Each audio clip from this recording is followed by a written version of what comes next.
Vamos falar aqui sobre saúde. O Brasil tem 5 casos de varíola dos macacos. As cidades do Rio de Janeiro e de São Paulo registraram novos infectados. A gente vai falar sobre esse assunto e também sobre a pandemia, que ainda não acabou, apesar de muitos acharem que sim.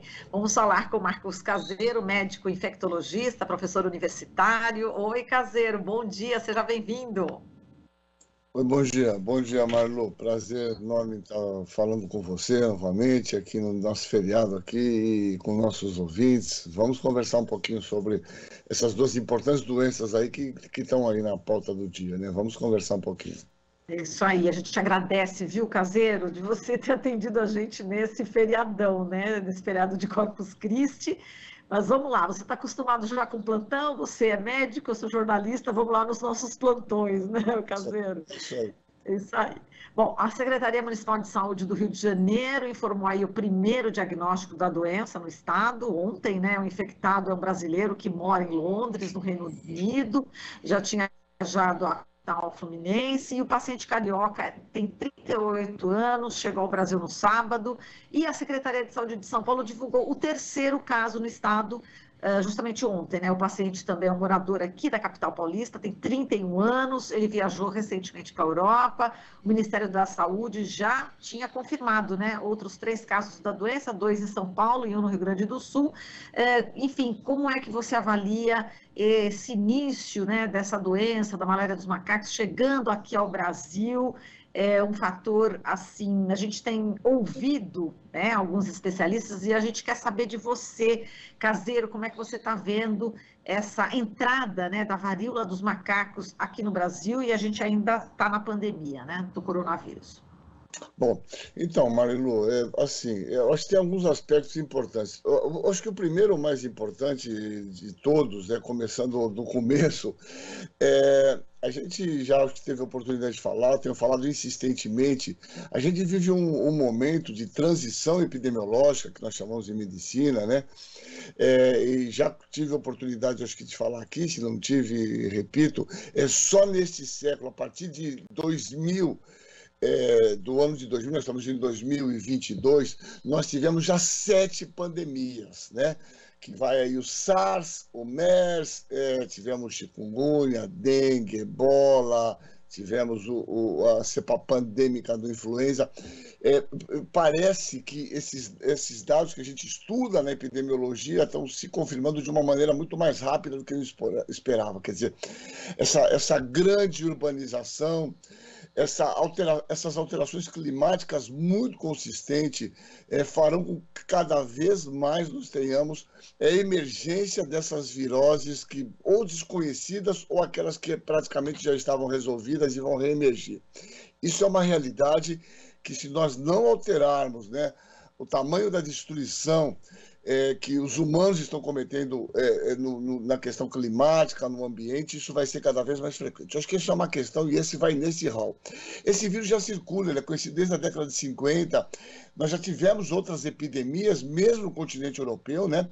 Existem 2 clados, 2 grupos desses vírus que circulam, um na África Central, que é na República Democrática do Congo, e um que circula na África Ocidental. Nossa epidemia é por um vírus que circula na África Ocidental, na região da Nigéria, que tem se disseminado. É um vírus que tem uma mortalidade pequena, eles falam lá em 3%, nós não tivemos nenhuma morte até agora por conta desse vírus. Mas o que é interessante, viu, Marilu, indo no final dessa ideia, é que os dados mostram que houve uma disseminação desse vírus e não podemos levar isso à estigmatização, como aconteceu na história do HIV, principalmente em contato próximo entre pessoas. Eles admitem que, né, com essa abertura que aconteceu na Europa, a realização de grandes festas, grandes reuniões entre pessoas, facilitou a transmissão, porque é um vírus de transmissão principalmente interpessoal. Não é um vírus como o Covid, que a transmissão respiratória seja importante.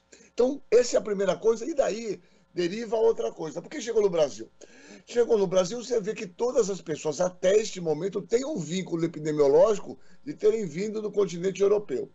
Por isso era importante, coisa que nós não fizemos no Covid, ver que nós não aprendemos nada, que era fazer vigilância epidemiológica em portos e aeroportos, né, detectando a procedência dessas pessoas e tendo um pouco de restrição maior na chegada dessas pessoas ou com uma vigilância maior, né, Marilu? Essa é uma ideia bem geral, né? Exato. Falando em aeroportos, a gente está aqui em Santos, né? Estou pertinho de você agora, né? Sou sua vizinha, estou aqui em Guarujá, você está em Santos. A gente tem o Porto de Santos também, né? Então, pode ser uma porta de entrada também, né? Não tenha dúvida, não tenha dúvida. Na verdade, você sabe que essa doença, ela se inicia, os sintomas iniciais são sintomas meio que gripais, a semelhança dessas doenças em geral, e depois, em torno de 5 dias, ela começa a ter essas manifestações cutâneas, que são as mais características, né? Ainda que tenha o diagnóstico diferencial, eu já vi 2 casos, você sabe que me pediram para avaliar 2 casos, até de uma médica de trabalho aí de São Paulo, de um caso de uma grande empresa aí de supermercados, tinha uma suspeita, que obviamente não era. Falei, não tem vínculo epidemiológico, mas começar a aparecer essas lesões dermatológicas, principalmente com vesículas, com pústulas. Pústulas são bolinhas de água com pus dentro. As pessoas têm que pensar nisso e o critério hoje é de pensar. Esse caso não se confirmou.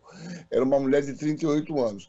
Então, veja só, a grande questão é porto e aeroporto. Sem dúvida, é por onde o vírus vai chegar. Esse vírus não voa, ele não tem asa, ele não sabe nadar, ele não vem nadando.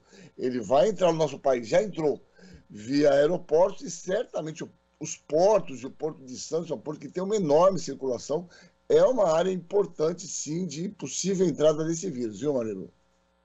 Exato. Aí entrando, por exemplo, se tivesse aí a vigilância sanitária já no aeroporto, já no porto, já tentaria isolar essa pessoa, isso, a importância, né, dessa vigilância que você está falando. Um monitoramento, talvez, né?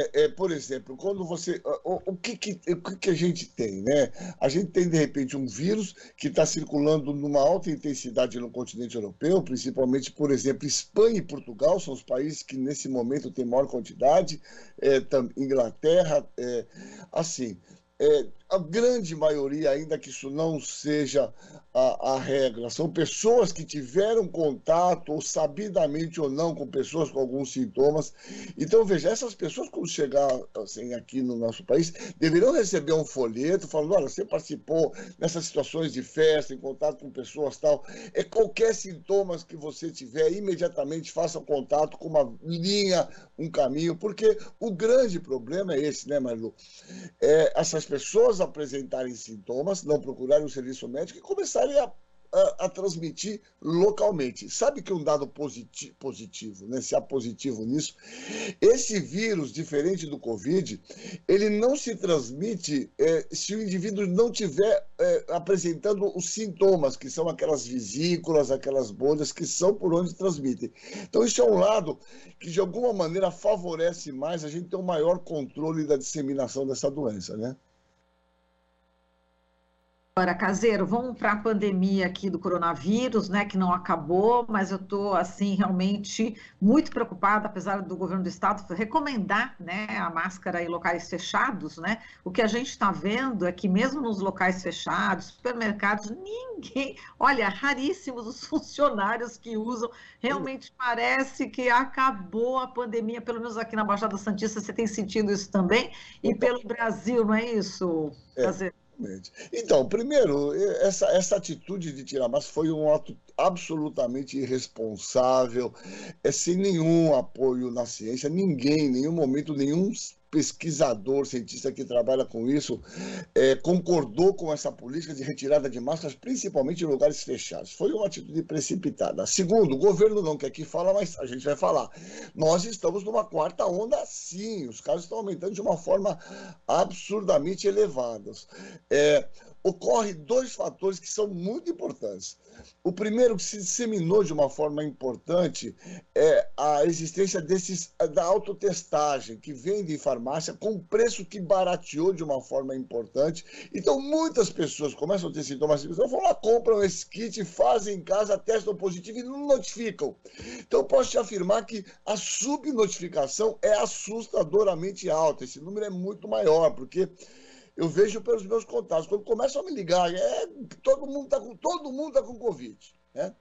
Todo mundo, é impressionante. Acontece que é isso, eles vão na farmácia, compram o kit, fazem em casa, dá positivo, né? Bom, e aí, apesar de existir a bula, um telefone para você ligar e notificar, as pessoas não o fazem. Então, esses números estão totalmente subestimados, até porque os planos de saúde não estão fazendo testagem e houve uma desmobilização dos serviços de saúde municipais e estaduais, né? Mas a doença está. A nossa alegria, a nossa felicidade é que as pessoas se vacinaram efetivamente. E os casos que eu estou vendo no hospital internado, a gente está com 4 na UTI, são todos indivíduos que ou não tomaram a vacina, indivíduos que são acima de 60 anos de idade, não tomaram a vacina ou estão com a vacina incompleta. Quem tomou pelo menos 3 vacinas não fará forma grave, fará uma forma absolutamente com sintomas, mas uma forma bem branda e de curta duração, viu, Marli? Esse é o dado positivo da história. Agora, Caseiro, o que eles te falam, né? Você que está aí no front, né? Você é professor de universidade, você vai estar lá com a mão na massa, logo pegou Covid também no início, né? A gente acompanhou aí a tua doença também. O que eles falam, essas pessoas que não se vacinaram? Quando você pergunta, ou outros colegas, né? Qual é o comentário geral? Por que eles não se vacinaram? Esses comentários são diversos, né? Você tem os negacionistas convictos, né? Que não vacinaram, que não acreditam na vacina, e de alguma maneira, quando estão falando, tá vendo, eu sabia que em algum momento eu ia pegar, tá vendo, todo mundo ia pegar, e esse é um caminho. E tem aqueles que falam, não, o esquecimento, uma grande parte, neste momento, trabalha com a ideia do esquecimento, eu tomei uma, esqueci de tomar as outras, coisas do tipo, e que de alguma maneira, viu, Marlo, a gente não pode desconsiderar esse fato, vista que nós temos um governo que em nenhum momento trabalhou de uma forma efetiva, né, de estimular a população a ser vacinada. Eu não vi campanhas, né, em telejornais, não vi campanhas em rádio, em nenhum lugar, como nós tínhamos lá na poliomielite, nas grandes campanhas de vacinação, estimulando, não só não estimulava, como o tempo inteiro estimulando o uso de medicamentos absolutamente ineficazes. Acreditem, ainda tem pessoas nessa história, da ivermectina, da cloroquina, com a mesma balela, o mesmo papo furado, inacreditavelmente, por conta de um cara que tem um culpado, né, que estimulou esse tipo de comportamento nas pessoas, né, Marilu?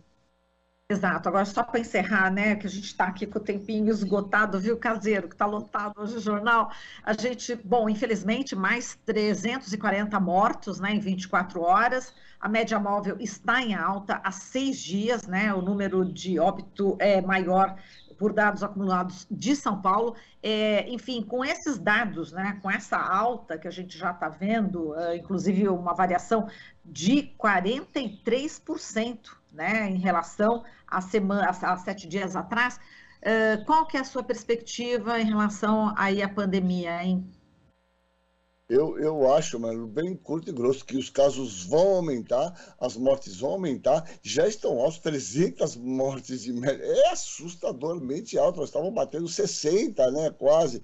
Então, houve um aumento expressivo e, na verdade, eu faço aqui novamente um apelo à população, as pessoas estão ouvindo, veja, estamos 2 anos fazendo vacina, onde estão os problemas de efeito adverso, um ou outro, que as pessoas se vacinem, completem seu calendário vacinal e não deixem de utilizar máscara em ambientes fechados. Nós precisamos continuar até para proteger-se contra outras infecções virais respiratórias muito comum nesse período do ano, viu, Marilu? Essa é a ideia. Tá certo, Caseiro, a gente agradece muito aqui a sua participação, forte abraço para você e até uma próxima, hein? Beijo, Marilu, um beijo a você e todos os nossos queridos ouvintes aí. Tchau, tchau, querido, um beijo. Tchau, tchau. A gente falou com o médico infectologista Marcos Caseiro. Você está ouvindo Jornal Brasil Atual. As notícias que os outros não dão.